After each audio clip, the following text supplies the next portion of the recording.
ಆಗಿದ್ದೇನೆ. ಹೇಗೆ ಅನ್ನಿಸ್ತಿದೆ ಬಿಗ್ ಬಾಸ್ ಇಂದ ಹೊರಗಡೆ ಬಂದಾದ್ಮೇಲೆ? ಒಂಥರ ಅದೇ ಒಂದು ಹೇಳ್ಕೊಡೋದಕ್ಕಾಗದೇ ಇರೋ ಮಿಕ್ಸ್ಡ್ ಎಮೋಷನ್ ಇದು. ಒಂಥರ ಖುಷಿ ಇದೆ, ಒಂದು ಸಾರ್ಥಕತೆ ಇದೆ. ಹೊರಗಡೆ ಬಂದ ಮೇಲೂ ಜನ ಕೊಡ್ತಾ ಇರೋ ಪ್ರೀತಿ ಬಗ್ಗೆ ಖುಷಿ ಇದೆ. ಸೊ ಬಿಗ್ ಬಾಸ್ ಮನೆಗೆ ಹೋಗೋಕ್ಕಿಂತ ಮುಂಚೆ ನೀವು ಚೈತ್ರ ಕುಂದಾಪುರ ಆಗಿದ್ರಿ, ಈಗ ಬಿಗ್ ಬಾಸ್ ಮನೆಗೆ ಬಂದಾದ್ಮೇಲೆ ಚೈತ್ರ ಅಕ್ಕ ಆಗಿದ್ದೀರಾ. ಅದ್ರ ಬಗ್ಗೆ ಎಷ್ಟು ಖುಷಿ ಆಗ್ತಿದೆ? ಅಂದರೆ ಖುಷಿ ಅಂದರೆ ನಾನು ಮುಂಚೆ ಇದ್ದ ಫೀಲ್ಡ್ನಲ್ಲಿ ನನ್ನನ್ನು ಎಲ್ಲರೂ ಚೈತ್ರಕ್ಕ ಅಂತಲೇ ಕರಿತಾ ಇದ್ರು. ವಯಸ್ಸಲ್ಲಿ ಎಷ್ಟೇ ದೊಡ್ಡವರಾಗಿರಲಿ, ರಾಜಕೀಯದಲ್ಲಿರ್ಬೋದು, ಸಾಮಾಜಿಕ ಕ್ಷೇತ್ರದಲ್ಲಿರ್ಬೋದು, ನಮ್ಮ ಸಂಘಟನೆಯವರೆಲ್ಲರೂ ಚೈತ್ರಕ್ಕ ಅಂತಲೇ ಕರಿತಿದ್ರು. ಬಿಗ್ ಬಾಸ್ ಮನೆ ಒಳಗಡೆ ಹೋಗೋಗಿ ಅಂದ್ಕೊಂಡಿದ್ದೆ ಚೈತ್ರ ಆಗಿ ಹೋಗಬೇಕು, ಚೈತ್ರ ಕುಂದಾಪುರ ಆಗಿ ಹೋಗಬಾರ್ದು ಅನ್ನೋದೊಂದು ಇತ್ತು ನನ್ನ ತಲೆಯಲ್ಲಿ. ಚೈತ್ರ ಆಗಿ ಹೋಗಿದ್ದೆ. ಆದರೆ ಅದೇ ನಮ್ಮ ಬದುಕಿನ ಅನುಭವಗಳು ಜೊತೆಗೆ ನಮ್ಮ ವರ್ತನೆಗಳು ಅಲ್ಲಿರುವವರಿಗೂ ಅಕ್ಕ ಅನ್ನೋ ಭಾವನೆ ಕೊಡುತ್ತೆ ಅಂದಾಗ ಅದು ಖುಷಿ ಆಯಿತು. ಸೊ ಎಲ್ಲೂ ಪ್ರಯತ್ನವೇ ಇಲ್ಲದೆ ಅಲ್ಲಿರೋರೆಲ್ಲರೂ ಚೈತ್ರಕ್ಕ ಅಂತ ಒಪ್ಕೊಂಡ್ರು, ಹಾಗೆ ಕರೆದ್ರು. ಅದು ಖುಷಿ ಇದೆ. ಸೊ ಚೈತ್ರ ಅವ್ರಿಗೆ ದೇವರಂದರೆ ತುಂಬ ಒಂದು ಭಕ್ತಿ. ಆಲ್ರೆಡಿ ನಾವು ನೋಡಿರ್ತೀವಿ ಮನೆಯಲ್ಲೆಲ್ಲ ನಿಮಗೆ ದೇವರಂದರೆ ಎಷ್ಟು ಭಯ. ಸಾಕಷ್ಟು ಬಾರಿ ನೀವು ಕೊರಗಜ್ಜನ ಹೆಸರು ಕೂಡ ಹೇಳಿದ್ದೀರ.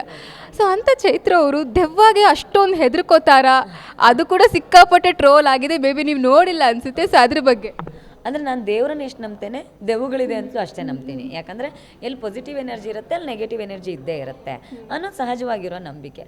ಹಾಗಾಗಿ ದೇವ್ರ ಮೇಲೆ ಭಕ್ತಿ ಇದೆ, ಹಾಗೆ ದೆವ್ವದ ಮೇಲೆ ಭಯವೂ ಇದೆ ಅಂತ. ನಾನು ತುಂಬ ಹೆದರ್ತೀನಿ. ಈ ಹಾರರ್ ಸಿನಿಮಾಗಳನ್ನು ನೋಡೋದೇ ಇಲ್ಲ, ಅಷ್ಟು ಭಯ ನನಗೆ. ಸಿನಿಮಾ ಅಂತ ಗೊತ್ತಿದ್ರು ಕಿಟಾರ್ ಅಂತ ಕಿರ್ಚ್ತೀನಿ.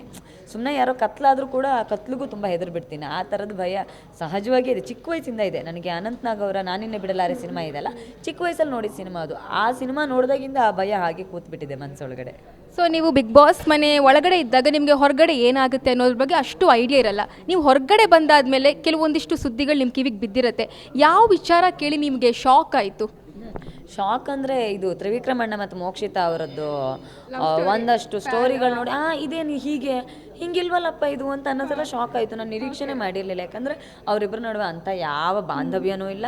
ಹೇಳಬೇಕು ಅಂದರೆ ಒಂದು ಸಹಜವಾಗಿರೋ ಸ್ನೇಹ ಕೂಡ ಅವ್ರ ನಡುವೆ ಇಲ್ಲ, ಹುಟ್ಕೊಳ್ಳೋಕೆ ಎಲ್ಲೂ ಅವಕಾಶ ಕೂಡ ಸಿಕ್ಕಿಲ್ಲ. ಸೊ ಅದು ಯಾಕೆ ಏನು ಯಾವ ರೀತಿ ಪೇಯ್ಡ್ ಪ್ರಮೋಷನ್ಸ ಮತ್ತು ಏನೂ ಅಂತ ಗೊತ್ತಿಲ್ಲ. ಬಟ್ ಅದು ಮಾತ್ರ ಶುದ್ಧ ಸುಳ್ಳೋದು. ಶಾಕಿಂಗ್ ಆಗಿದ್ದಂತೂ ನಿಜ. ಉಳಿದಿರೋ ಹಾಗೆ ಜಗದೀಶ್ ಸರ್ದು ನಂದು ಜಗಳದ್ದು ಟ್ರೋಲ್ ಆಗಿರೋದು ಅದನ್ನು ನೋಡಿ ಶಾಕ್ ಆಯಿತು. ನಿಮ್ಮ ಚಾನೆಲ್ನಲ್ಲೇ ಒಂದಷ್ಟು ನೋಡಿ ನಾನು ಇನ್ನೂ ಶಾಕ್ ಆದೆ. ಸೊ ಅದು ಆಶ್ಚರ್ಯ. ಸೊ ಕೆಲವೊಂದು ಸತಿ ಏನಾಗುತ್ತೆ ಅಂದರೆ ನಾವು ಬಿಗ್ ಬಾಸ್ ಮನೆ ಒಳಗಡೆ ಹೋದಾದ್ಮೇಲೆ ಹೊರಗಡೆ ನೆಗೆಟಿವ್ ಇಮೇಜ್ ಇರುತ್ತೆ, ಮನೆ ಒಳಗಡೆ ಹೋದಾದ್ಮೇಲೆ ಅದು ಚೇಂಜ್ ಆಗುತ್ತೆ. ಬಟ್ ಈ ಸತಿ ಏನಾಯ್ತು ಅಂತಂದರೆ ಮೋಕ್ಷಿತಾ ಅವ್ರದ್ದು ಒಂದಿಷ್ಟು ವಿಚಾರಗಳು ಈಗ ಹೊರಗಡೆ ಟ್ರೋಲ್ ಆಗ್ತಿರೋದಾಗಿರಲಿ, ಅದಕ್ಕೆ ಅವರೇ ಬಂದು ಉತ್ತರವನ್ನು ಕೊಡಬೇಕು. ಬಟ್ ನಿಮಗೆ ನೋಡಿದ ತಕ್ಷಣ ನಿಮ್ಗೆ ಏನು ಅನ್ನಿಸ್ತು ಅಂತ?